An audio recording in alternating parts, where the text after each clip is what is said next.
அனைவருக்கும் வணக்கம்.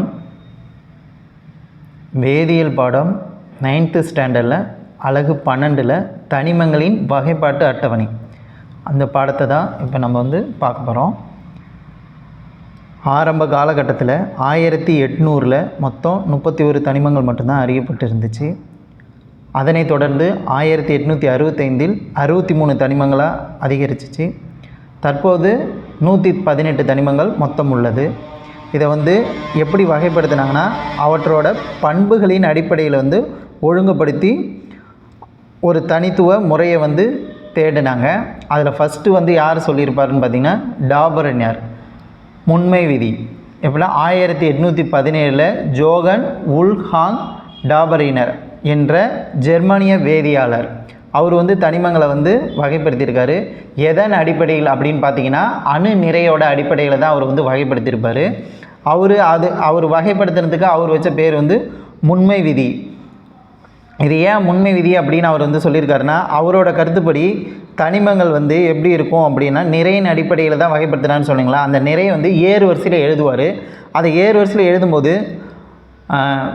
3 தனிமங்களை எடுத்துக்கணும். அதில் இடையில் உள்ள தனிமங்கள் முதல் மற்றும் 3வது தனிமங்களோட அணு நிறைக்கு சராசரிக்கு சமமாக இருக்கும் அப்படின்னு சொன்னார். இதுதான் டாபரினரோட முன்மை விதி. அதுக்கு எடுத்துக்காட்டு பார்த்திங்கன்னா லித்தியம் பொட்டாசியம் இந்த ரெண்டுத்தோட அணு நிறையானது சோடியத்தோட அணு நிறை சராசரிக்கு சமமாக, அதாவது லித்தியம் பொட்டாசியம் இந்த அணு நிறையோட சராசரியானது சோடியத்தோட அணு நிறைக்கு சமமாக இருக்கும். இதுதான் டாபரினரோட முன்மை விதி. இதுதான் அவரோட கருத்து. இதில் அவரோட கருத்தில் இருந்த இப்போ குறைகள் அப்படின்னு பார்த்திங்கன்னா, ஏன்னா இது ஃபெயிலியர் ஆகிடுச்சு, அதுக்கப்புறம் தான் அடுத்தடுத்து வந்திருப்பாங்க. இதில் அதோட குறைகள் டாபரினரோட வகைப்படுத்தினதில் குறைகள் என்னன்னு பார்த்திங்கன்னா, அவர் கண்டுபிடிச்சப்போ அவர் என்ன பண்ணியிருக்காரு 3 தொகுதி மட்டும்தான் சொல்லியிருந்தார். இப்போ ஆனால் நம்மள்கிட்ட 18 தொகுதி இருக்குது. அதுக்கான ஸ்பேசஸ்லாம் இல்லை. அப்போ 3 தொகுதிகளுக்கு மட்டும்தான் சொல்கிற மாதிரி இருந்துச்சு அவரோட கருத்து. அப்புறம் இந்த கருத்து அவர் சொன்ன அந்த முன்மை விதி கருத்து எல்லா தனிமங்களுக்கும் ஏற்றுக்கக்கூடியதாக இல்லை. அவர் சொன்ன கருத்து எல்லா தனிமங்களுக்கும் ஏற்றக்கூடியதாக இல்லை. அப்புறம் மிக குறைந்த அணுநிறை மற்றும் மிக அதிக அணுநிறை கொண்ட தனிமங்களுக்கு இதை நம்மளால் பயன்படுத்த முடியவில்லை. இதுதான் டாபரினரோட குறைகள். அடுத்தது இவருக்கு அடுத்தது யார் சொல்லியிருப்பாருன்னு பார்த்திங்கன்னா நியூலாந்து அவர் என்ன சொல்லியிருப்பாருன்னா எண்ம விதி அப்படின்னு ஒரு இதை வகைப்படுத்தியிருப்பார். 1866 ஜான் நியூலாந்து அவர் மொத்தம் எத்தனை தனிமங்கள் அவர் இது பண்ணியிருப்பாருன்னு பார்த்திங்கன்னா 56 தனிமங்கள் அணு நிறையின் அடிப்படையில் தான் இவர் ஏறு வரிசையில் ஒழுங்கமைச்சிருப்பார்.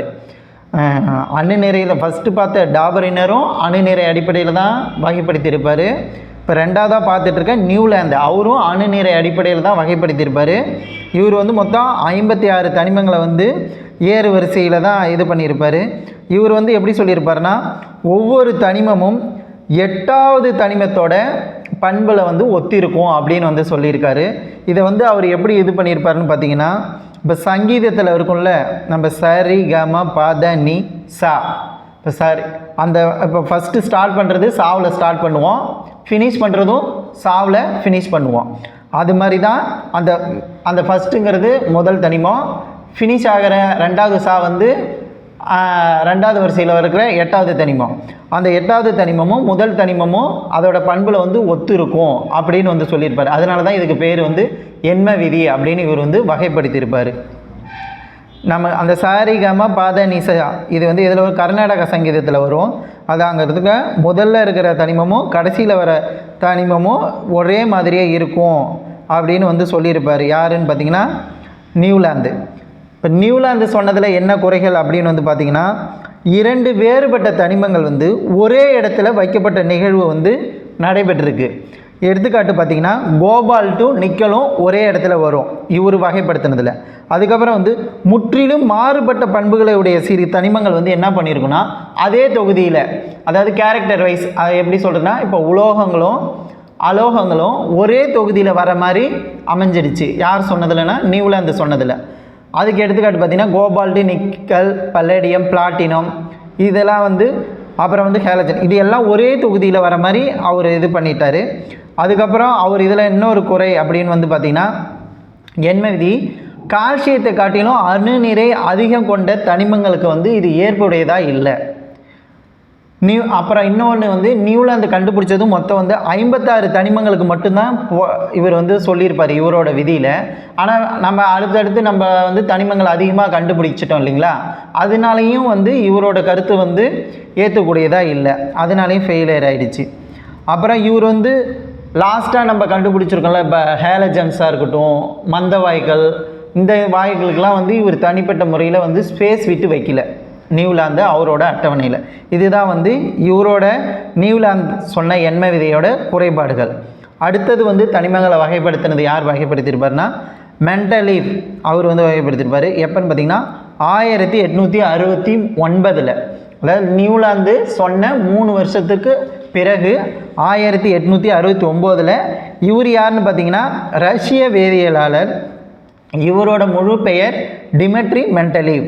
இவர் வந்து தனிமங்களோட பண்பு அவற்றோட அணு நிறை அடிப்படையில் அடுக்கும்போது ஒரு குறிப்பிட்ட இடைவேளைக்கு பிறகு ஒரு குறிப்பிட்ட இடைவேளைக்கு பிறகு மறுபடியும் வருவதை கண்டறிந்தார். அதாவது என்னென்னா அதோட பண்பும் அதோட நிறையும் இப்போ நம்ம லைனாக அடுக்கிட்டு போகும்போது அதோட பண்புகள் வந்து திரும்பியும் முதல்ல அடுக்கின பண்போடையும் அணு நிறையோடையும் ஒத்து இருக்கிறத வந்து இவர் கண்டுபிடிச்சார். அதை தான் வந்து இவர் எப்படி வகைப்படுத்தினார்னு பார்த்தீங்கன்னா தனிமங்களோட இயற்பியல் மற்றும் வேதியியல் பண்பு அவற்றையும் அதோட அணு நிறையும் பொறுத்து ஆவர்த்தன முறையில் வந்து மாற்றம் அடைகிறது அப்படின்னு கண்டுபிடிச்சி அதை வந்து ஆவர்த்தன அட்டவணையில் வந்து இவர் வகைப்படுத்தினார். யாருன்னு பார்த்தீங்கன்னா மெண்டலீவ்.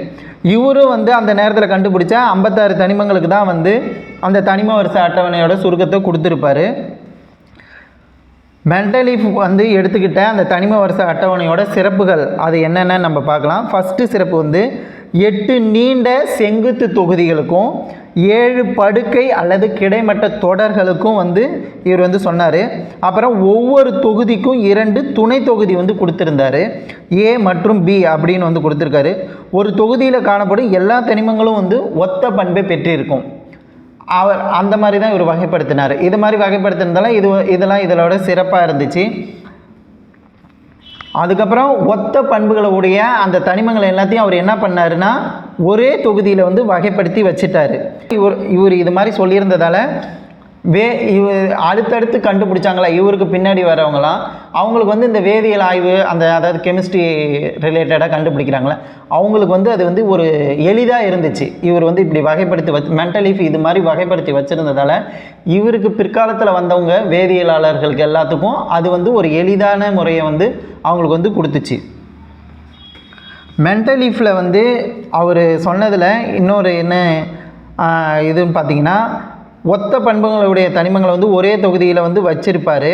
சில தனிமங்கள் வந்து அவற்றோட தொகுதியில் வைக்கப்பட முடியாமலையும் போணுச்சு.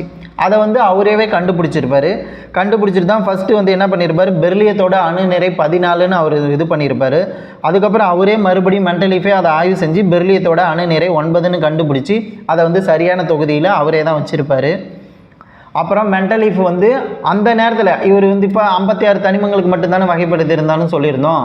மொத்தம் 118 தனிமங்கள் இருக்குல்ல, அந்த 118 தனிமங்களுக்கும் அந்த நேரத்தில் கண்டுபிடிக்காத அந்த தனிமங்களுக்கும் அவரோட அட்டவணையில் வந்து இடம் விடப்பட்டிருந்துச்சு.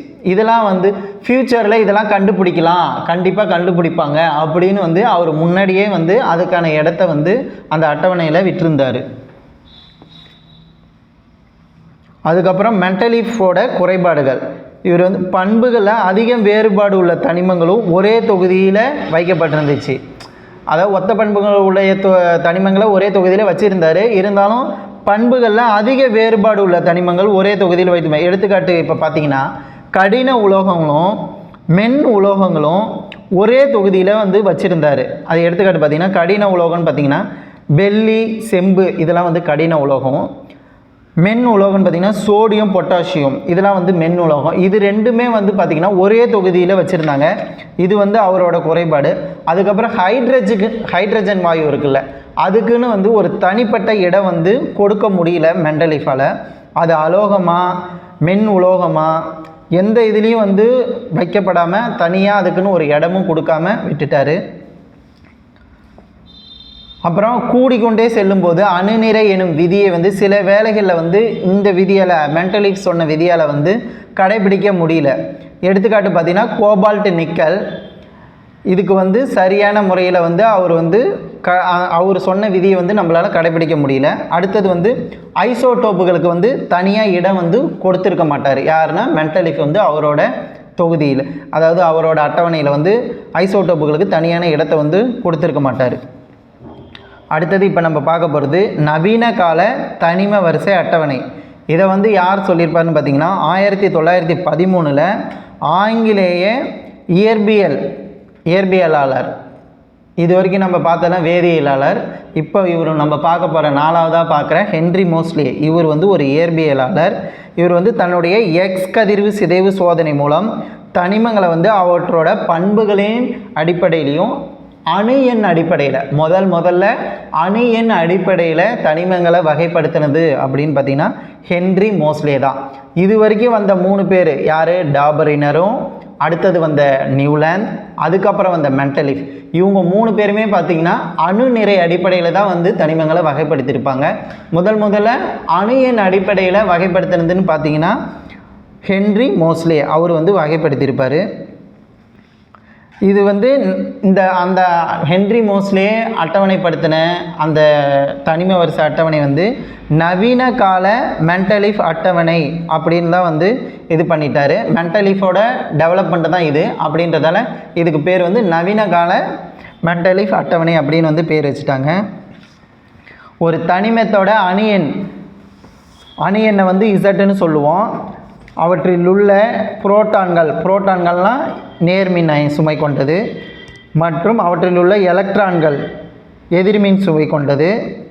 அதுக்கப்புறம் தனிமங்களோட இயற்பியல் மற்றும் வேதியியல் பண்புகள் அது வந்து எதோட சார்ந்தது இல்லைன்னா புரோட்டான்களின் எண்ணிக்கையை சார்ந்தவை அல்ல அப்படின்னு வந்து சொல்லியிருக்காரு. அதாவது ஒரு தனிமத்தில் இருக்கிற புரோட்டான், எலக்ட்ரான் இவை இரண்டும் அவற்றோட எண்ணிக்கை வந்து தனிமங்களோட இயற்பியல் மற்றும் வேதியியல் ஆகியவற்றின் புரோட்டான் எண்ணிக்கையை மட்டும் சார்ந்ததில்லை, எலக்ட்ரான் எண்ணிக்கையும் சார்ந்தது அப்படின்னு வந்து யார் சொல்லியிருப்பாருன்னா ஹென்றி மோஸ்லே வந்து சொல்லியிருப்பார். தனிமத்தின் இயற்பியல் மற்றும் வேதியியல் பண்புகள் அவற்றின் அணு எண்களின் தனிம வரிசை செயல்பாடுகளாகும். இந்த விதி தான் வந்து நவீன விதி அப்படின்னு வந்து சொல்லியிருப்பாங்க. இது வரைக்கும் நம்ம 4 பேரும் என்னென்ன சொன்னாங்க, ஒவ்வொரு அறிவியல் அறிஞர்கள் 4 பேரும் எப்படி வகைப்படுத்தினாங்க அதை பற்றி பார்த்தோம். இதுக்கு அடுத்து வர கிளாஸில் வந்து நீள் தனிம வரிசை அட்டவணையோட சிறப்பியல்பு, அதோட தனிம வரிசை அட்டவணையில் இருக்கிற குடும்பங்கள், தொடர், தொகுதி, அதை பற்றிலாம் வந்து அடுத்தடுத்த கிளாஸில் வந்து நம்ம பார்க்கலாம். இதுபோல் தகவல்களை தெரிந்து கொள்வதற்கு எங்களோட தளத்தை ஃபாலோ பண்ணுங்கள்.